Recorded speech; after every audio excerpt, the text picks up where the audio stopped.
what's up guys? Welcome back to our Madden 17 relocation franchise featuring the Dreadnoughts. I just gotta say, bro, over the last couple of days, I've been stressing, like literally sitting here stressing, thinking about the Dreadnoughts, like can I really give them up until Madden 18? I know everybody's really open to the idea of doing another relocation team, but just taking a 2 to 3 day break from recording the Dreadnoughts, just when I thought that I was sick of doing the Dreadnoughts, made me realize just how much I couldn't live doing YouTube without doing the Dreadnoughts. Just not all the players here in their own individuality that we've given them over the time that we've done this franchise, but just it's the Dreadnoughts, man. When you think of Perrin Crow, what do you fucking think of? You think of the damn Dreadnoughts, man. So I just want to say to you guys, thank you so much for the continued support on this Dreadnoughts franchise, man. Don't worry, the Dreadnoughts aren't going anywhere. And without further ado, it is my favorite part of the damn season, and that is the off-season. But this off-season is going to be a little bit different. We completed the revenge season despite one salty fuck up. This new season, we're going to almost have to rebuild. Penn's retired. Once you go check out who we have to renegotiate with and who we actually can't sign, we're probably going to have to rebuild. We're still going to have a lot of core players like Jean-Pierre, etc. We made sure that we had them, but the only problem is, man, we're not going to exactly have that much money going forward, you know what I'm saying? So my question to you is, what are we going to call the upcoming season, man? Because it's too basic to call it the rebuild season. I mean, it sounds a little bit like we're probably going to go to the Super Bowl anyway, right? We're going to make a deep playoff rush with who we have at the moment. Whoever can think of the best name for the new upcoming season, give a little description why you think that should be the name of it as well, and I'll give that person a shout out and we'll feature them in the new intro that I'm going to do depending on what it is. Now, let's get into the damn off season, and we have to start off by re-signing people, and we only have money to re-sign either Amos, Atogwe, or Ricky Lincoln, bro. Now, out of these three players, personally, I would want to keep Amos and Ricky Lincoln. Like, I'm going to just give you an example, right? This is our last chance to re-sign them. Look at that. Cap room left over from re-signing Atogwe alone is $2.9 million, man. Same as Ricky Lincoln. We want to sign him. We only have $3,726 left over. Amos hasn't been here for that long, so it doesn't really, you know what I mean? There's no emotional attachment to Amos yet. It hasn't even been featured in the storyline, anything like that. He's a beast, no doubt, bro. Still, he hasn't earned his right to be a Dreadnought right now. Now, out of Ricky Lincoln and Atogwe, this is a very hard decision, man, but I've been thinking about it a lot, and personally, if it was just on face value and I want to bring back the player that'll impact the most, it would be Ricky Lincoln, bro. This guy almost led in sacks and he's an outside linebacker. He's a pass rusher. We drafted him. He's quick development, but it's Atogwe, man. I know the strong safety position is very easily filled, but Atogwe has the best backstory out of almost any Dreadnought in history. For all the OGs out there, you'll remember how Atogwe joined the squad. For all the new people, listen up. Atogwe was a free agent, alright? We did not draft Atogwe. Going into the 2019 season, the Dreadnoughts were after a strong safety and we didn't have one. So your boy Perrin Crow went into the free agency and picked up a young 23-year-old kid named Clinton Atogwe. The dude was probably about 78 overall. He was basically a fill-in, bro. Clinton Atogwe, he was just meant to hold down the strong safety position until we could get a better one, bro. He was just there to fill up a gap. That's all he was there for.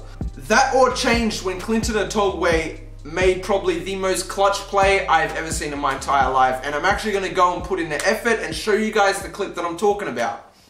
Oh, he's Penn. Why is Penn on the blitz? We have blitz on Penn.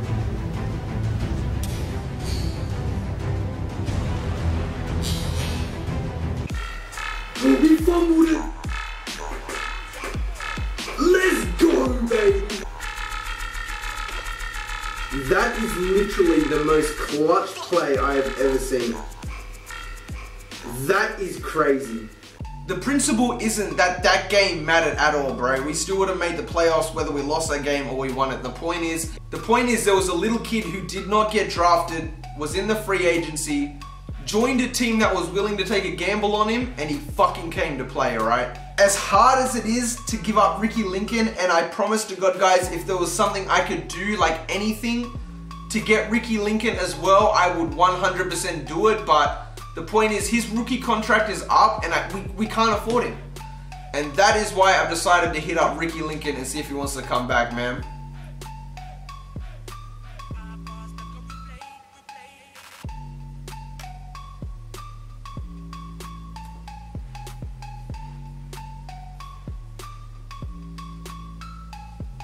Let's go, Ricky Lincoln. I'm fucking glad you came back. I don't even think signing free agents is a thing because we have $7.76 million in cap room. Odell Beckham, like for real, Odell Beckham is in the free agency though. I'll take Harrison Smith though. Damn, man. Do you want to finish your career as a Dreadnought? Hey man, we got open arms for you if you want to come join us. Come on, Harrison, do us right. Join the squad. Join the squad. Join the squad, bro. Join the squad. Boom! Let's go! Can't believe you, Togway. After everything we damn near been through, you don't want to come back to the squad though. We also need to pick up a left tackle because of the void that Zach Martin left. There's no good left tackles in this draft, and there are no good right tackles in this draft either, surprisingly enough, until the later rounds. Bro, all I'm seeing is C's, man. All I'm seeing is C's. Give me a B. Give me a B. No B. Gregory Bogart in the 5th round. 2nd fastest. 1st strongest. Alright, well, we are definitely taking Gregory Bogart. That's for damn sure. Wonder if Otogwe is going to go to sign with the Bengals. Otogwe is definitely going with the Bengals.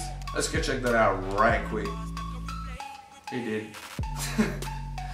Alright, Clinton Togway is now the 2nd best player on the Cincinnati Bengals. Oh shit, we have our 1st pick in the 3rd and a 7th? Oh, that's disgusting though.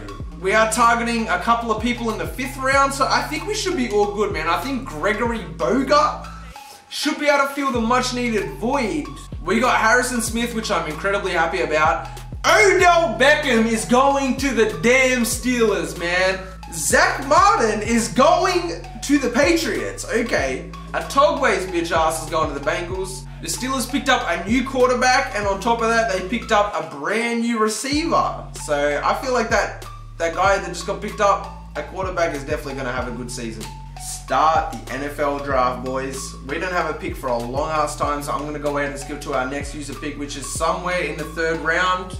We definitely need a DT, bro. I promised you guys I was going to pick up a DT. And to be honest, Martin LaFleur does not look too bad. UCLA nose tackle. Strongest, fastest, best broad jump. And he has pretty decent stats for a 3rd round pick. Keep that in mind, guys. 3rd round pick. First and foremost, I'm going to go ahead and take Martin LaFleur.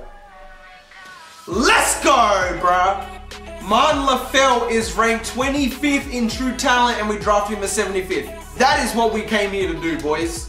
We have one more 3rd round pick, and then we have a 7th round pick. So we basically have one more pick to do something with it. We picked up our DT of the future. We need an offensive lineman, which I feel like Gregory Bogart is definitely going to be somewhere we need to get. We also have Parrish Farr, who I know is going to go. I really want to get Parrish Farr. I know he's going to be good. I know he's going to be really good. But with this pick, we're going to be smart about it. Go pick up Gregory Bogart. Gregory is ranked 7th in true talent. We picked his ass up at 96. That's what I'm talking about, bro. We had 3 damn picks and we made good use of them. Let's go ahead and go to our next user pick. I feel like the running back is definitely going to be taken though.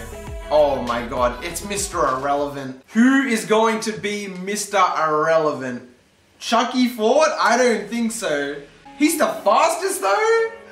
There is a reason somebody like Chucky Ford would be on my watch list. Chucky Ford is going to be Mr. Irrelevant, and is it ironic that Mr. Irrelevant will also be the fastest running back in the entire draft? So many of you guys said that we needed a DT, so many of you guys said that we need to upgrade our O-line. We've done both of those things. I think the last thing we need to do is fulfill that last need and pick up a running back, because I know you guys want to pick up a new running back to go alongside, or maybe even chop and change in with Nate Ragland. Chucky Ford is 70 overall, 96 speed, 93 acceleration, 83 juke move.